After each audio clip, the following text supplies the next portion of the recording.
जय हिंद साथियों, नमस्कार। आशा करते हैं आप लोग अच्छे होंगे, स्वस्थ होंगे, मस्त होंगे। साथियों, अगर आप भी एसएसजेडी एग्जाम की तैयारी कर रहे हैं और आपका भी टारगेट एसएसजेडी कांस्टेबल एग्जाम 2025 है, तो आपके लिए बेहद जरूरी है कि आप डेली बेसिस पर एसएसजेडी के प्रीवियस ईयर क्वेश्चन पेपर का सेट लगाएं और उसका एनालिसिस करें और उसका प्रैक्टिस करें। क्योंकि जब तक आप प्रीवियस क्वेश्चन को नहीं देखेंगे, उसके एनालिसिस नहीं करेंगे, तब तक आप इस बात का पता नहीं लगा पाएंगे कि आपके एसएसजेडी एग्जाम में किस प्रकार के क्वेश्चन पूछे जाते हैं और कहां से क्वेश्चन उठाया जाता है बोर्ड द्वारा। ठीक है, आप ये तभी पता लगा पाएंगे जब क्वेश्चन का एनालिसिस करेंगे। तो आइए डेली बेसिस पर जितने भी एसएसजेडी एग्जाम हो चुके हैं उसके प्रीवियस क्वेश्चन को हम एनालिसिस करवा रहे हैं, उसको देखिए और जानिए कि हाँ किस सेक्टर से कितना क्वेश्चन आ रहा है और उसी के अकॉर्डिंग आप तैयारी कीजिए। तब जाकर आपका तैयारी करना आसान हो जाएगा और कम समय में आप एसएसजेडी एग्जाम को निकाल पाएंगे। तो चलिए देखते हैं, आज की इस वीडियो में हम हिंदी के क्वेश्चन को देखेंगे। और हिंदी में ये जो आपका एग्जाम हुआ था, जो आज हम क्वेश्चन देखने वाले हैं, ये एग्जाम हुआ था आपका 12 जनवरी 2023 में शिफ्ट 4 में आपका एग्जाम हुआ था एसएसजेडी का। उसी के क्वेश्चन को देखेंगे और इस वीडियो में हम हिंदी के क्वेश्चन को देखने वाले हैं। तो पहला नंबर क्वेश्चन में दिया गया है दोस्तों, निम्नलिखित वाक्यांश के लिए एक सार्थक शब्द चुनिए। निम्नलिखित वाक्यांश के लिए एक सार्थक शब्द चुनिए। और आपका वाक्यांश दिया गया है, जिसे बुलाया न गया हो, जिसे बुलाया न गया हो उसके लिए मतलब एक सार्थक शब्द चुनना है। तो आपका राइट आंसर हो जाएगा यहाँ पर अनाहुत। अनाहुत को जो है आपका राइट आंसर हो जाएगा। जिसे बुलाया न गया हो उसे क्या कहा जाता है? उसे कहा जाता है आपका अनाहुत। ठीक है, नेक्स्ट है आपका 2 नंबर क्वेश्चन। और 2 नंबर क्वेश्चन में दिया गया है, निम्नलिखित वाक्यों में कौन सा अशुद्ध वाक्य है?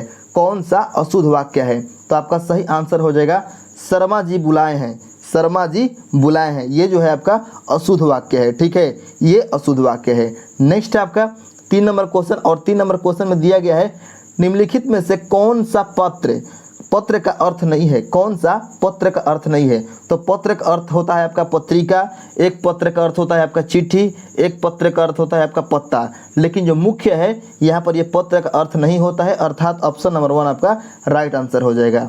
नेक्स्ट है आपका 4 नंबर क्वेश्चन। और 4 नंबर क्वेश्चन में दिया गया दोस्तों, वर्तनी की दृष्टि से दिए गए वाक्य के अशुद्ध भाग का चयन कीजिए। वर्तनी की दृष्टि से दिए गए वाक्य के अशुद्ध भाग का चयन कीजिए। और आपका यहाँ पर वाक्य दिया गया है, जब तक परीक्षा का दिन नहीं आया था तब तक उसने एक अक्षर नहीं पढ़ा था। और यहाँ पर वर्तनी की दृष्टि से अशुद्ध भाग का चयन करना है। तो आपका राइट आंसर हो जाएगा यहाँ पर अक्षर नहीं पढ़ा था, यानी ऑप्शन नंबर आपका 4 राइट आंसर हो जाएगा। क्योंकि जो अक्षर है दोस्तों, ये ऐसे नहीं लिखा जाता है, बल्कि यहाँ पर संयोगी छ लिखा जाता है। ठीक है, आप भी जानते हैं। तो तब जाकर ये आपका शुद्ध होता जब अक्षर में ऐसे छ लिखा होता। ठीक है, तो यहाँ पर ये अक्षर गलत है, अर्थात यही भाग जो है आपका अशुद्ध है। तो ऑप्शन नंबर 4 आपका राइट आंसर हो जाएगा। नेक्स्ट है आपका 5 नंबर क्वेश्चन। और 5 नंबर क्वेश्चन में दिया गया है, निम्नलिखित में से कौन सा शब्द अनेकार्थिक शब्द है? कौन सा शब्द अनेकार्थिक शब्द है? तो आपका राइट आंसर हो जाएगा यहाँ पर अंक। जो अंक है ये एक अनेकार्थिक शब्द है, क्योंकि अंक का अर्थ होता है आपका जो नंबर होता है वो भी होता है। एक अंक का अर्थ होता है गोद, यानी जो गोद होता है माँ का, उसको भी अंक बोला जाता है। ठीक है, तो अंक का यहाँ पर अनेकार्थिक शब्द होते हैं। बाकी जो है यहाँ पर दोस्त, परिवार, कबूतर, इसके अनेकार्थिक शब्द नहीं होते हैं। तो आपका राइट आंसर हो जाएगा ऑप्शन नंबर 1। नेक्स्ट है आपका 6 नंबर क्वेश्चन। 6 नंबर क्वेश्चन में दिया गया है दोस्तों, इतना आलस्यता ठीक नहीं है, उपरोक्त वाक्य के शुद्ध रूप क्या होगा? उपरोक्त वाक्य के शुद्ध रूप क्या होगा? तो आपका राइट आंसर हो जाएगा यहाँ पर इतना आलस्य ठीक नहीं है। इतना आलस्य ठीक नहीं है। ठीक है, ये आपका राइट आंसर हो जाएगा। नेक्स्ट है आपका 7 नंबर क्वेश्चन। 7 नंबर क्वेश्चन में दिया गया है, निर्धन बालिका भूख से डैश थी। निर्धन बालिका भूख से क्या थी दोस्तों? तो भूख से लोग व्याकुल होते हैं। तो आपका राइट आंसर हो जाएगा व्याकुल। कहा जा रहा है क्वेश्चन में कि उपरोक्त वाक्य के रिक्त स्थान की पूर्ति उचित शब्द के चयन द्वारा कीजिए। तो आपका राइट आंसर हो गया व्याकुल। यानी जो निर्धन यानी जो गरीब बालिका है, ये भूख से व्याकुल थी, यानी तड़प रही थी। ठीक है, तो आपका राइट आंसर हो गया ऑप्शन नंबर 3। नेक्स्ट है आपका 8 नंबर क्वेश्चन। 8 नंबर क्वेश्चन में दिया गया है, निम्नलिखित में से कौन सा वाक्य संज्ञा के प्रयोग की दृष्टि से शुद्ध है? संज्ञा के प्रयोग की दृष्टि से शुद्ध है। तो आपका राइट आंसर हो जाएगा यहाँ पर, सुमन के अनुसार शत्रुता अच्छा नहीं है। ठीक है, अच्छी नहीं है। सुमन के अनुसार शत्रुता अच्छी नहीं है, ये आपका राइट आंसर हो जाएगा। क्योंकि यहाँ पर कह रहा है कि संज्ञा के प्रयोग से। ठीक है, तो ये आपका राइट आंसर हो जाएगा। नेक्स्ट है आपका 9 नंबर क्वेश्चन। 9 नंबर क्वेश्चन में दिया गया दोस्तों, प्रशंसनीय का विलोम क्या होगा? तो प्रशंसनीय का विलोम होता है आपका निंदनीय, ठीक है। प्रशंसनीय मतलब होता है मतलब किसी को बड़ाई करना, ठीक है, और निंदनीय मतलब किसी की शिकायत करना। तो ऑप्शन नंबर 2 आपका राइट आंसर हो जाएगा। विलोम मतलब उल्टा शब्द। नेक्स्ट है आपका 10 नंबर क्वेश्चन। 10 नंबर क्वेश्चन में दिया गया है, जो पहरा देता है वाक्यांश के लिए सार्थक शब्द क्या होगा? जो पहरा देता है, तो जो पहरा देता है उसके लिए क्या होगा यहाँ पर सार्थक शब्द? वो होता है आपका प्रहरी, ठीक है, प्रहरी। नेक्स्ट है आपका यहाँ पर 11 नंबर क्वेश्चन। 11 नंबर क्वेश्चन देखते हैं, सॉरी थोड़ा सा जूम इन हो गया, ठीक है।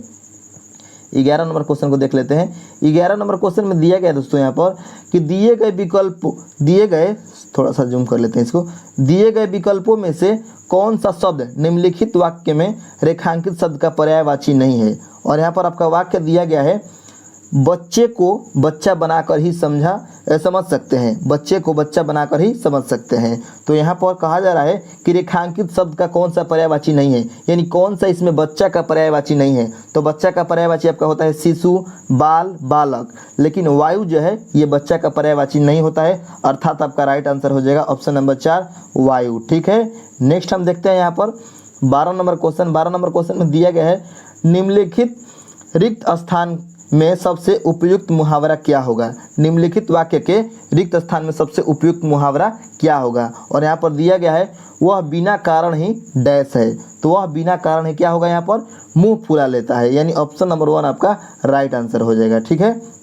नेक्स्ट है देखते हैं हम 13 नंबर क्वेश्चन। और 13 नंबर क्वेश्चन में दिया गया है मिश्र वाक्य। मिश्र वाक्य दिया गया है यहाँ पर, जब तुम मेरे घर आए थे तब 4 बजे थे। और कहा जा रहा है क्वेश्चन में, निम्नलिखित विकल्पों में से इस वाक्य के लिए कौन सा एक उचित सरल वाक्य होगा? तो आपका राइट आंसर हो जाएगा इस क्वेश्चन का, तुम 4 बजे मेरे घर आए थे, ठीक है, ये आपका राइट आंसर हो जाएगा। नेक्स्ट है आपका 14 नंबर क्वेश्चन। 14 नंबर क्वेश्चन में दिया गया दोस्तों, निम्नलिखित वाक्य के रिक्त स्थान में सबसे उपयुक्त मुहावरा क्या होगा? निम्नलिखित वाक्य के रिक्त स्थान में सबसे उपयुक्त मुहावरा क्या होगा? और आपके यहाँ पर दिया गया है, जेठ की गर्मी डैश जैसी होती है। तो देखिए, जेठ की गर्मी ठंडी जैसी तो नहीं होगी, तो ये आपका गलत हो गया है। अंगार बरसने जैसे, ये आपका हो जाएगा, ठीक है। तो ऑप्शन नंबर आपका 2 हो जाएगा, क्योंकि जो जेठ की गर्मी है वो काफ़ी गर्मी पहुंचाती है। तो आप मतलब आप बोल सकते हैं कि अंगार बरस रहा है, यानी आग बरस रहा है, ठीक है। तो ऑप्शन नंबर 2 आपका राइट आंसर हो गया।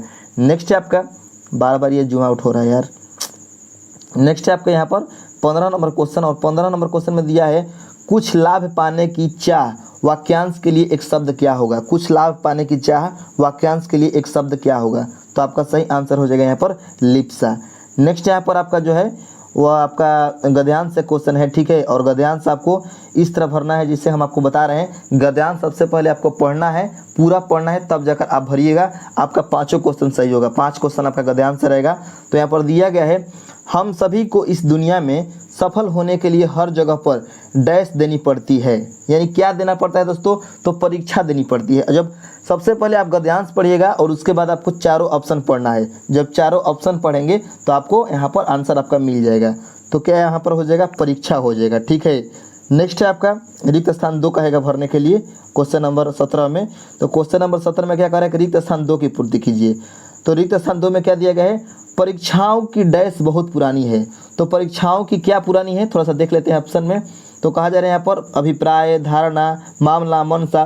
तो मनसा तो होगा नहीं, परीक्षाओं की मामला डैश ये भी नहीं होगा, और परीक्षाओं की धारणा हो सकता है, क्योंकि जो परीक्षा है उसकी धारणा पुरानी है। तो ऑप्शन नंबर जो आपका 2 है वो राइट आंसर हो जाएगा।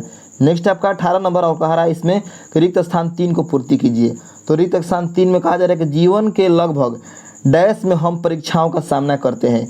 तो जीवन के लगभग किस में हम परीक्षाओं का सामना करते हैं? अपने क्षेत्र में नहीं, कुछ क्षेत्र में नहीं, तो यहाँ पर हो जाएगा हर क्षेत्र में, यानी जीवन के हर क्षेत्र में हम लगभग परीक्षाओं के सामना करते हैं। तो ऑप्शन नंबर 3 आपका राइट आंसर हो जाएगा रिक्त स्थान 3 में। नेक्स्ट है आपका 19 नंबर क्वेश्चन। और 19 नंबर क्वेश्चन में कह रहा है कि मतलब यहाँ पर रिक्त स्थान 4 की पूर्ति कीजिए। तो 4 में कह रहा है कि हम लोग अच्छी डैश पाने के लिए परीक्षाओं में बैठते हैं। तो अच्छी क्या पाने के लिए? तो अच्छी यहाँ पर गाड़ी थोड़ी मिलता है, मतलब परीक्षा देकर गाड़ी थोड़ी पाया जा सकता है, परिवार भी नहीं पाया जा सकता है, घर भी नहीं, मतलब नौकरी पाने के लिए, ठीक है। तो ये आपका राइट आंसर हो जाएगा, यानी जब आप ऑप्शन और गद्यांश दोनों साथ पढ़िएगा तो आपको आपका आंसर मिल जाएगा। और यहाँ पर 5 रिक्त स्थान में भरना है, जो कि 20 नंबर क्वेश्चन में कह रहा है। और 5 नंबर में कह रहा है कि जैसे जैसे हम ऊंची कक्षाओं में पहुंचते हैं परीक्षाओं की डैश का स्तर भी बढ़ जाता है, यानी कठिनता का स्तर बढ़ जाता है, यानी जो क्वेश्चन का लेवल है वह हार्ड हो जाता है, यानी कठिन हो जाता है, तो कठिनता का स्तर बढ़ जाता है, लेवल बढ़ जाता है। तो ये आपका 20 क्वेश्चन है हिंदी से।